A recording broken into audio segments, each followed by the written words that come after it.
That's how we started this journey, right? It was like, how do you take the things that don't have to be personalized away and have your AI do that so that the radically personalized things can be done by humans? Yeah. And I think even that is shifting now. I do think it is shifting. I know, that's what excites me the most.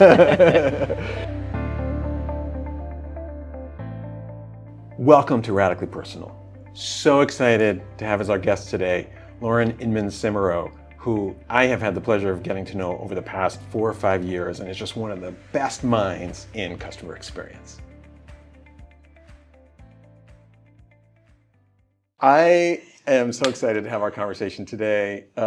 With us today on the Radically Personal podcast is Lauren Inman-Semerau, and I love talking to you, and I have had so many great conversations with you about CX and business. To be able to actually record it and share it with some people, it's going to be great. So welcome. How are you? I'm so good. Thank you. I'm so excited to be here and to talk about this and to see you again. Yeah, it's great. Now, why don't we start, maybe you can share a little about your background. You've been at some great places, right? Obviously, Rothy's, you were at DoorDash, Stitch Fix. I mean, you have some great brands. You recently joined Pact, which, why don't maybe even just tell them about what you're doing, what your role there is. Tell us about the company for folks that don't yet know about Pact. Yeah, so it's been a big change. Like you said, I have had quite the journey to get here, and I've been at some big places. But I've been at those places when they were small, and so I decided to do the same thing. I jumped the big enterprise ship, and I landed at Pact. So we are an organic, sustainably made company, and we make clothing. We make all organic, GOTS certified, wonderful organic clothing. And it's really all about like dressing yourself well. We believe that clothing should feel like an extension of self-care. You know, you wake up and you do your skincare routine, and that's self-care, and you work out and that's self-care, and getting dressed should feel like self-care too. And we have clothing and we have home goods as well. So their bedding is amazing. I love it. I have indulged in quite a few pairs of sheets and duvets at this point. And so they have brought me on to really help them scale. We're taking off like a rocket ship there, which is amazing. I am the VP of customer experience, and I actually oversee everything post-purchase. You obviously have been through this scaling before. Yes. But maybe a little like, what does everything post-purchase include? Yeah, that's a lot. I've been at brands when they've been smaller before. It's really fun to dive back into somebody that's getting bigger. I'm really diving in, rolling up my sleeves, and I'm helping with everything from fulfillment to customer experience and CX. That's where I'm starting right now. So once you actually put something in your cart and you purchase it, then it turns into my world and my journey. Yeah, that's awesome that you have the whole thing. Yeah, it's really cool. It's really interconnected. It's cool, and it's nice because then I can take all of that and I can learn and I can get all of that data and I can like give it back to the post-purchase world of marketing and product. And so like that feedback cycle just feels really good when everything is packaged together post-purchase. That's awesome. Yeah. Let's start the conversation talking big picture strategy in the world that we live in today. My favorite thing, you know that. I love it. I do. We're obviously living in, a lot of people call it like a post-GPT world, right? A few years ago, ChatGPT came out, really sort of changed everyone's perspective about what AI could do. We're also in a world where, like, you know, there's a lot of pressure on companies to figure out how to do more with less. Yep. And yet, as a CX leader, you want to deliver world-class, incredible experiences for people. Talk about how you think about and I'm not even sure if it is a trade-off or not, so it's more a question, is like this perceived trade-off or compromise that people feel like they have to make between efficiency and personalization. Like, how do you think about that strategically? I think it's such an interesting question and something you and I have talked about for a long time, and we've watched this really interesting evolution in our industry over the last 2 years, right? Where people didn't understand that there wasn't a trade-off and that they could go together. I think 2 years ago, people felt that you had to be efficient. Everything was a robot, and it was ChatGPT, go, go, go, go, go. And that you wanted to use AI so that you could eliminate the human touch. And we saw a lot of just robot, and everything felt like churn and burn and robotic, and we saw really terrible, awful stories. And you still see those, but I feel like we see them less and less. And then you felt there's just always that personalization. We want the white glove. We want to keep our customers and we want to keep them happy. And I don't think that there has to be a sacrifice. I think they go together. And we're starting to get to a place where more companies and more people I'm talking to are realizing that. I've always felt that was true. And I think that's where some of my really far away background of nonprofit world, I want to have it all. Like, I'm selfish. I just want to do all the things comes from. But also working over at Rothy's, we had a luxury brand. And so I couldn't sacrifice customer experience and personalization at the cost of efficiency. But you can't scale and spend double the amount of money no matter what if you double your revenue. Like, that's just not possible, and it's not fiduciarily responsible. That's not good. It's not smart. You mean your CEO is not saying, sure, you can have 2x the budget like, every here, time. Lauren, like, go have ahead. More money. Here, get more headcount. Have more tools. This is great. That's how your conversation Well done, Lauren. How much more money would you like? Don't we all wish we lived in that world? Blank check. Well done. You deserve it, by the way. I mean, And so I think that's where like the scrappy part comes in, is figuring out how do you like almost use and abuse your tools to work for you. Yeah. And you have to lay out your philosophy of personalization. Yeah. Why can't you have a tool that takes some of the things that maybe don't have to be personalized? That's how we started this journey, right? It was like, how do you take the things that don't have to be personalized away and have your AI do that so that the radically personalized things can be done by humans? Yeah. And I think even that is shifting now. I do think it is shifting. I know, that's what excites me the most. When you sit down with the CEO, how do you, because you've shared some previous stories about how you think about business case and ROI and like, what advice do you have for people? Because you're in this moment where you're like, okay, we got to scale this business. Yeah.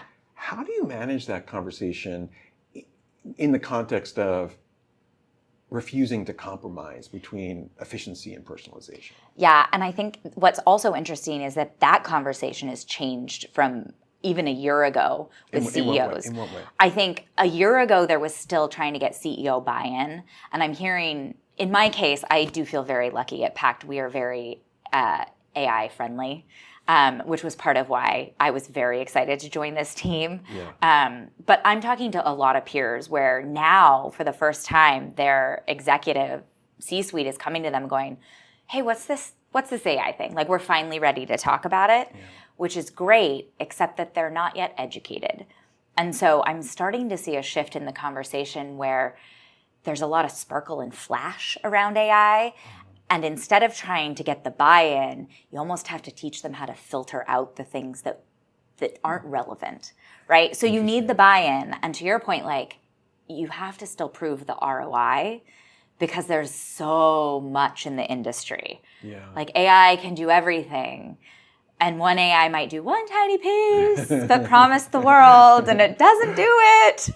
And so the conversation really has to be grounded in your strategy. What do you want to accomplish? How will the tools that you want to get accomplish it? And what is that ROI going to look like in 3 months, 6 months, 9 months, a year, 2 years, 5 years, whatever it is, so that you can actually almost like take your CEO on that journey and help them get rid of like the noise and the chatter.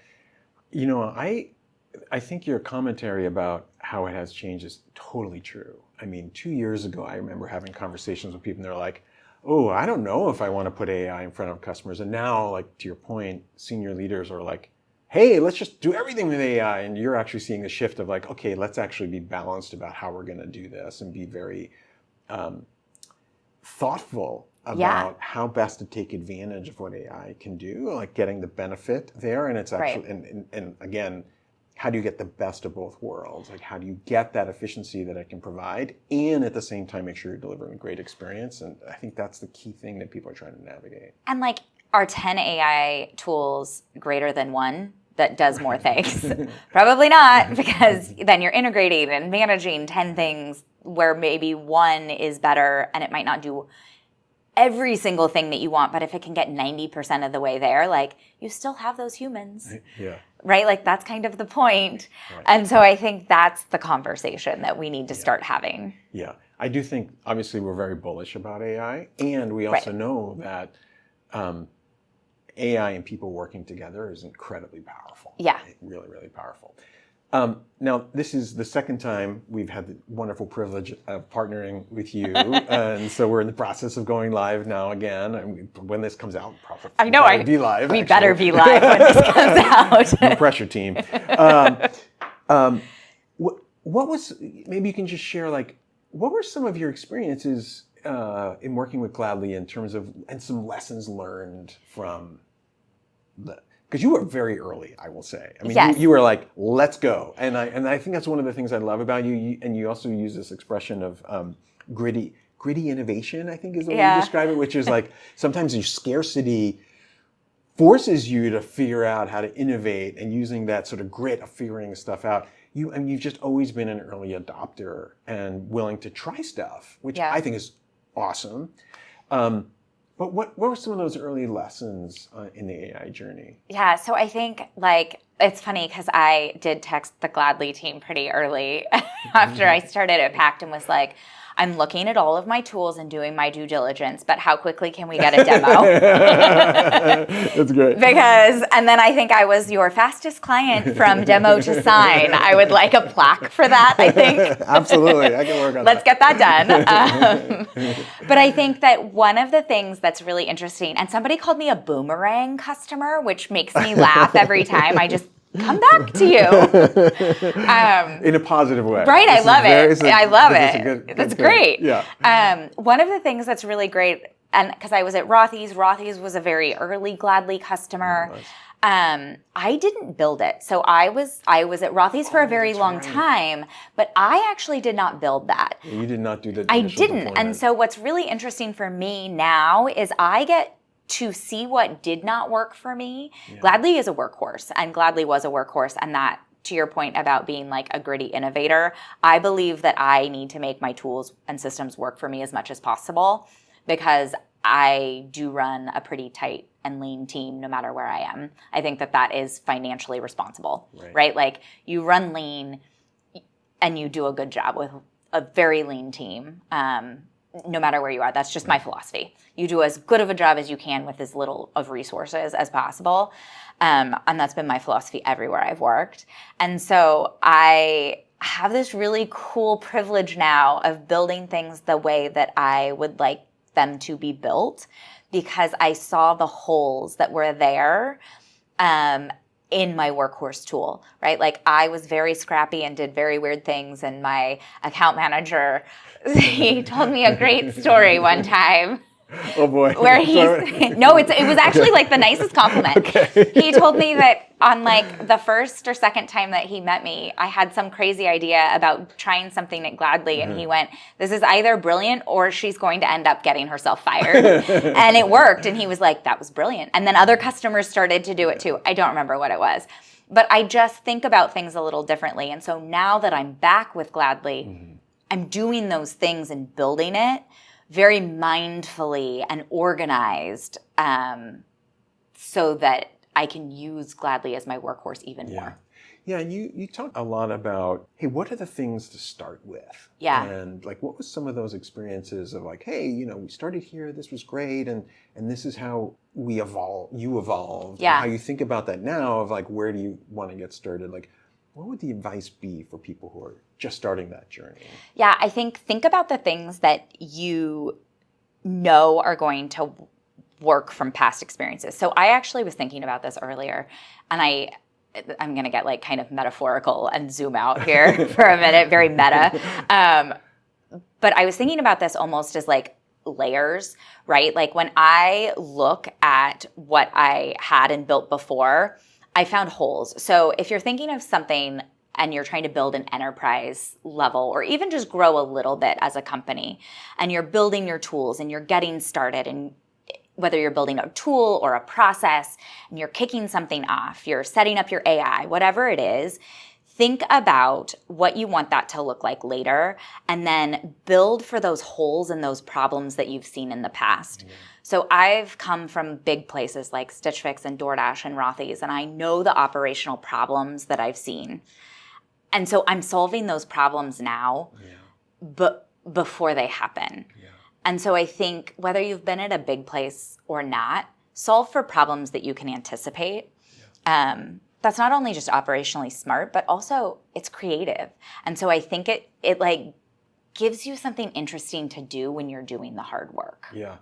I also like how you described starting with the end in mind. Like that's a thing I talk about as an approach to work, which is always starting. Okay, where do we want to end up? Right. And like, okay, what are all the things I know we're going to have to do to get there? Yeah.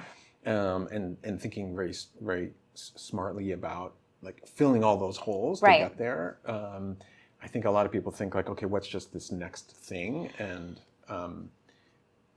working backwards from the end is always a great way. And I think that when you work backwards from the end, like you said, Lauren, you're always willing to try something and to innovate. That's because I'm willing to look at the end.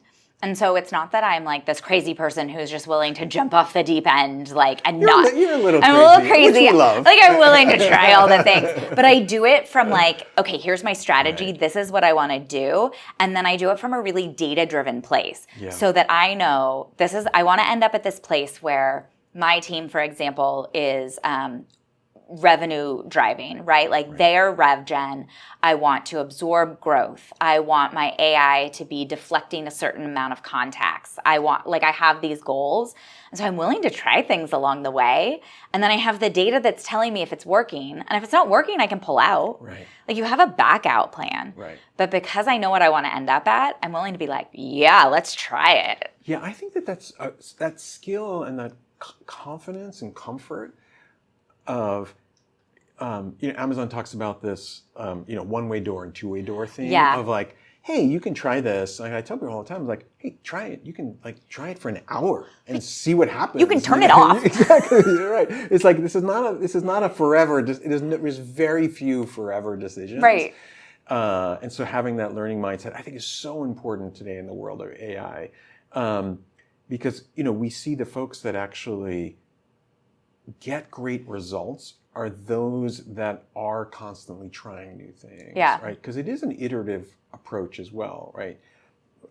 Which use cases you start with, what you're going to do next. Right. And, sometimes trying the crazy thing is like, wow, that worked way better than we thought. Or it might be like, oh, that didn't quite work, but we learned X, Y, and Z. Right.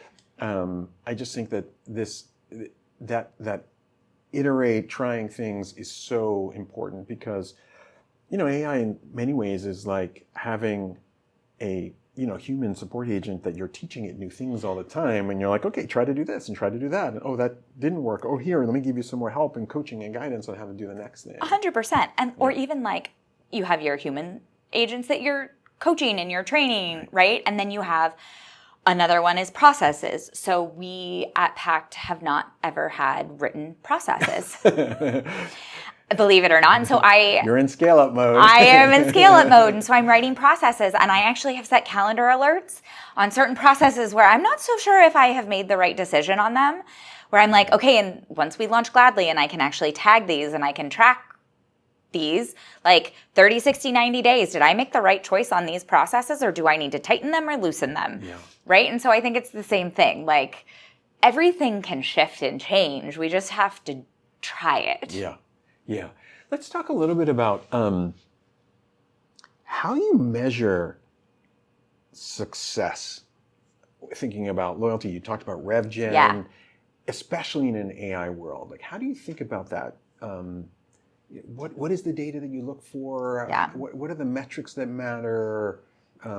Because obviously, there's some I think that continue on in a pre-AI world, and there's probably some new ones. How do you think about that? I think that it's so interesting because I think some things are really going to go away. Like average conversation time? 100%. like and really SLA, right. Like SLA for humans maybe, but SLA like... You're there available 24/7. You better be answering the phone consistently. Right. Like, totally. I know, at Pact, So I am very big, for those of you who know me, know that I'm very big on naming my AI, which is now everybody does this, but I've always done it. And so at Pact, her name is Willow. So I will now talk about Willow. What's the history of Willow?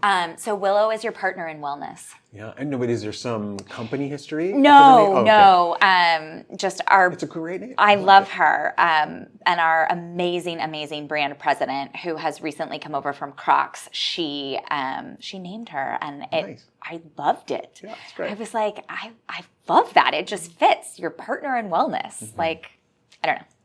I really liked it, and was like, huh. And now I type it all the time, and I'm like, every time I'm like, I like this more and more. Anyway, so like with Willow answering phone and email and chat, like she better answer it really fast, and average handle time better be real quick. Yeah. So I do think that there are some very long-term standard things that are going to go by the wayside. I think CSAT, frankly, is going to start changing as well, because we should see satisfaction overall going up, because people are going to see faster resolutions and things like that. So I do believe that there are going to be a lot of metric shifting. I look at success based very transparently on what those end goals are for me, and those are going to shift a lot for me in the next year. Right now, my end goals are having KPIs because we don't transparently have a way of measuring them right now. Pre-Gladly, I am in a fragmented system. Yeah. And so I actually don't have any visibility into anything except sort of how many tickets I have. Yeah. But as an industry, what I think is going to continue to be important actually is things like FCR. Is our bot resolving things, or are people bouncing back to us? Right. And that's something that FCR is something that some companies find important and some companies don't. And I actually think it's going to pick up speed and become more important. And that does tie to revenue for companies, right, that are using AI. Because if we do have to back up those conversations with humans and some of the easy conversations, it tells me that we need to tweak our AI. Yeah. You probably haven't seen this yet since we haven't gone live again. But since recently, one of the metrics that we do is we actually compare, we call it a reopening of a conversation, and we compare how AI does versus people, right? Because you can really get a good sense of how well it's performing. And what's been great, by the way, is most of the time AI actually performs better.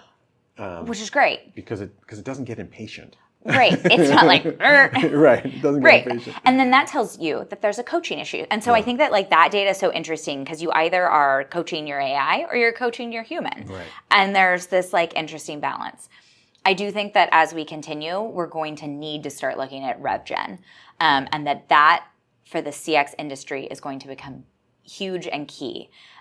We are not just service. Right. We can be, but we don't have to be anymore. And that is what AI is unlocking for us, right? Like we are now able to do these really interesting things that we have never been able to do or have capacity to do, and we're able to do them very affordably. Yeah. And so we are able to do rev gen. I think you said loyalty, right? I was on the cusp of being able to actually look at return and exchange data at Rothy's, and like, are my human agents able to save the sale with returns and exchanges? And so now, like, can AI do that? Can humans do that? Like, can CX overall do that? Right. And so I think just this rev gen incremental growth portion is going to be really important. You know, that's music to my ears. I mean, one of the reasons we started the company was because we believed that the definition of customer service is only post-sales was no longer accurate. Yeah. Right. I don't know what the percentages are, but we typically see across most folks, 30 to 50% of the conversations now that happen with, and I tend to call it more customer experience than customer service, are pre-sales questions. It's people interested in buying. And, you know, it's part of the reason we launched something we call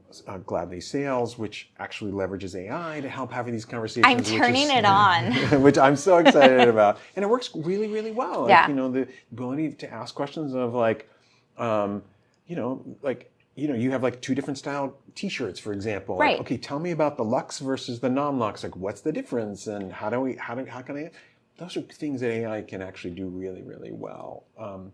So we're excited about that. I will tell you talking about stats, an interesting thing that we've learned over the past year and a half is oftentimes the CSAT, if you measure it the same way for AI, is oftentimes lower. And at first we're like, oh, crap, it's not doing a great job. Doesn't surprise me.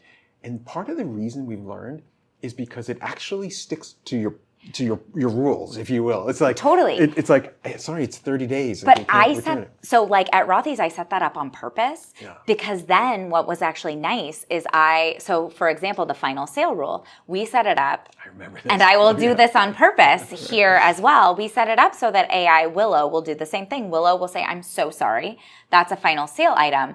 And if somebody gets really, really mad and really, really would like an exception, they'll push and they'll get a human. And then my human gets to make the exception and they get the good CSAT, right? Yeah.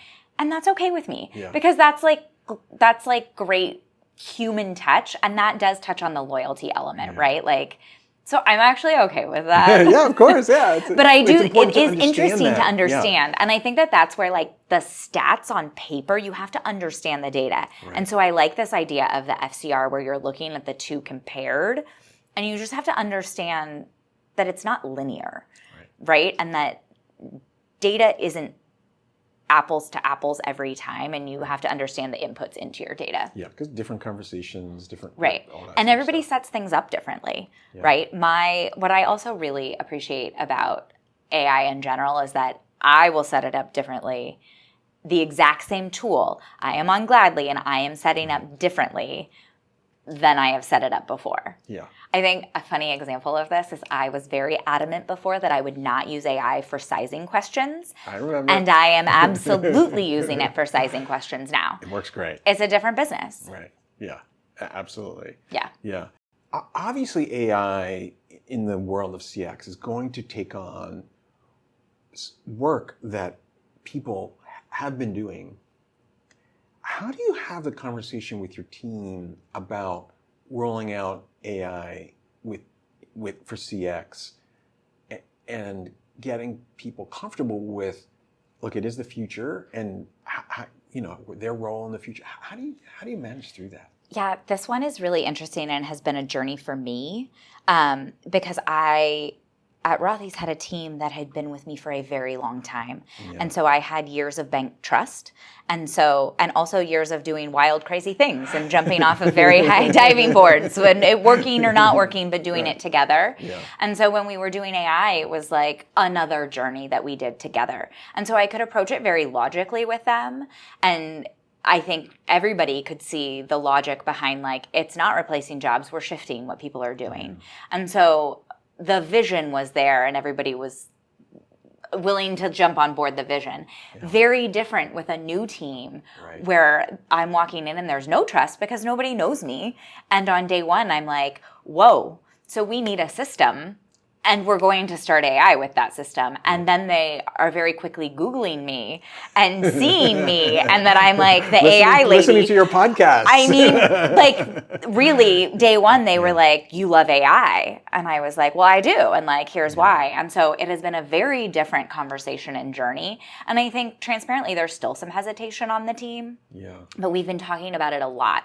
And I think I actually asked permission to tell this story before I came from one of the people on my team who I have actually involved in helping me build Willow, because she has been my biggest convert in understanding the value of what AI will do. And so I think it goes back to what my philosophy has always been, which is bring your team along for the journey because they will understand.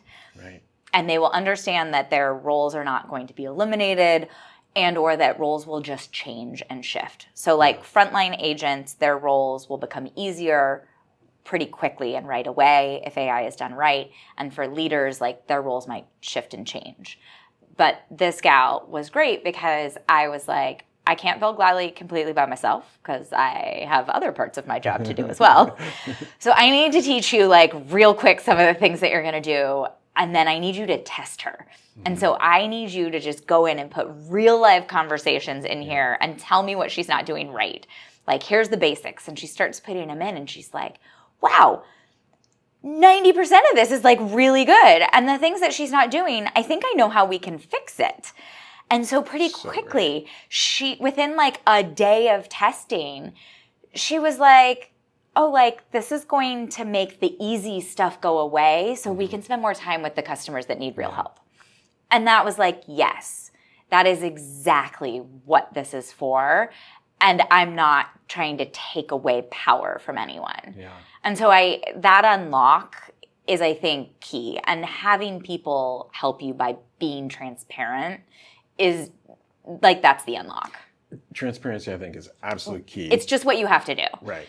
And this idea of bringing them on the journey, I love, especially right now because you're in this scale-up mode. Right. And so, like, being able to have a conversation of like, look, we're not going to be able to continue to just hire people linearly as revenue grows. Like, that's just not the world we live in. It doesn't happen. Right. It's so, like, it comes back to the beginning of this conversation of like, we all want to deliver a great experience and we need to do it radically efficiently. Right. So how do you do that? Yeah. So I love that. I mean, and I think that the proof will be when we launch and product questions about like, when are you restocking this? Are you going to get this size again? When does this come out? And that is handled not by them. I think very quickly they're going to be like, well, that was delightful. I don't have all of those questions. Right. And so I do think that there's going to be a little bit of proof in the like relief of their day. Yeah. But that transparency leading up to that, I think, is helpful. It's great. So this is, like we talked about the second time we've had the privilege to work together. Yeah. Why did you choose us again? We have very fragmented systems. I have one system right now that does my voice and my chat. It doesn't really tag topics very well. I'm sure we're not using it to its full capacity. Kind of glitches out all the time. And we actually don't have a proper email system. We have something homegrown in our order management system. So there's no KPIs attached. There's no first in, first out FIFO. There's like, in theory, cherry picking. I don't actually know. I'm sure that happens. I don't know. I can't track it. I have no visibility, really, is the bottom line. And so I knew I needed something that held everything in one place. Yep. We also are on TikTok Shop right now, and I know that there's an integration with that is coming. We are really big into Meta right now, and I know that I can put my DMs there. I needed something that had everything in one place, and I am not on Shopify. I have homegrown systems, and I don't have an engineering staff. So I needed something that was easy for me to do. To integrate. I needed something that was easy to integrate, that was easy to maintain, and that had everything in one place, and where I could do my reporting because I don't have a tool for reporting. So there's not a lot of options. I've used every other tool in the whole world. My mortgage is paid by somebody who builds another tool. We won't talk about that. I can't say anything else. Yeah, I can only imagine what your conversations are like. That's all we can say. But like, I've used all the things, and so we even like went through and we demoed a few. Somebody else stopped the demo halfway through because I'm not on Shopify, and they didn't realize that. And so like, there just aren't a lot of options, but also I knew it would work, right? So I went in knowing that the team were really difficult to work with. I know. I mean, it's terrible. I only like texted and said, please help. I knew that this is where I wanted to land, but also it has everything in one place and there's an ease. And the team is really great to work with. That's awesome. If you were to give one piece of advice to yourself 10 years ago, to say, hey, here's something important for you to think about as you get on this journey as a CX leader, what would it be? I think trust yourself and use your data. That's two pieces, but I cheat. That's okay. I'm good with that. Like, use your data because it lets you do those fun things that we talked about earlier. It lets you jump off the diving board and be really gritty. And then that's also what lets you trust yourself. So really use your data because that is what will drive your strategy. That is how you will build your Gladleys. That is how you will build your AI and know if it's successful. We haven't talked a lot about data, but that's like the backbone to everything. It is. And it's what powers Gladly and it's what powers AI. And so use your data and trust yourself. Yeah, and you know, it's interesting that you could look at those two comments and say, well, they're kind of opposed, right? Because a little bit of trust yourself is like, yes, I have this data. And I think the important thing what I love about working with you is you get the data, but you also have a strong point of view, and you're able to say, hey, I get that the data is saying this, but let's try this crazy idea, Right. which is like, and then let's see if it works. Like Right. you don't want to, you have to, I always say, you got to blend your right and the left brain. You just have to. Yes. Yeah. You can't get boxed in. Yeah. Like a number is not a number unless you're willing to interpret that and like go out and play with it. But I think that it does directly tie into what we've been talking about with AI and like looking at those things and saying, okay, well, if we tweak these things, what is the data going to look like? Right. And then watching it, because it really is amazing how a few small tweaks of your AI will make huge data changes. Yeah. We've seen some things where people give lots and lots of coaching, we call it guidance for Gladly's AI.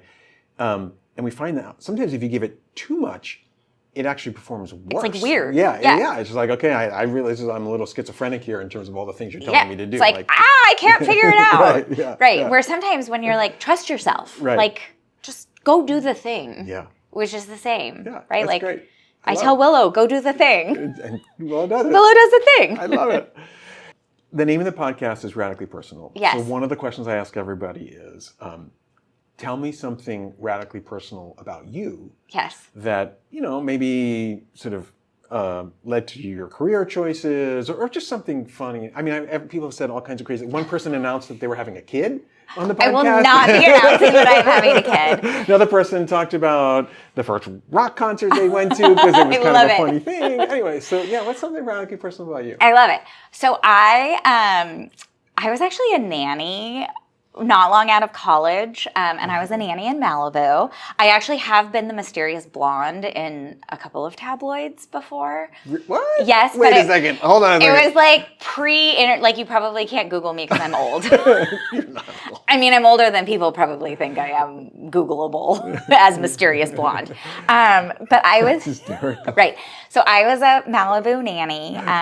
My husband is from Malibu, so he jokes that he married the nanny, but I was not a nanny that worked for we're the same age, so that's silly. But I was a nanny in Malibu, and what's fun about that is that I watched and learned so much because as a nanny in Malibu, I learned all the good things, all the bad things, but you also have like 100 other jobs because you help with charity events and you help with like soccer practice and you help with room momming and you actually help with all the things. And I think that I do my job really well today because of my job then. And I think I'm like not a bad mom today. You're an awesome mom. Because I did the things then. Like you learn the things. Right? That's kind of fun. That's a great. It's like kind of a cool thing. Yeah. And also, I may have been on one of the Kardashian, very early Keeping Up with the Kardashian episodes, way, way in the back as one of the blondes from behind me because that is like OG when this all happened. Wait a second. Really? Yeah. Okay, I have to find that. That's Like pretty episode good. 1, 2, or 3, like very early because that's like the time frame. That is so great. Okay, that's pretty good. That's probably that ranks up there with. I wasn't quite. It's like both a expecting fun fact, but also like led to.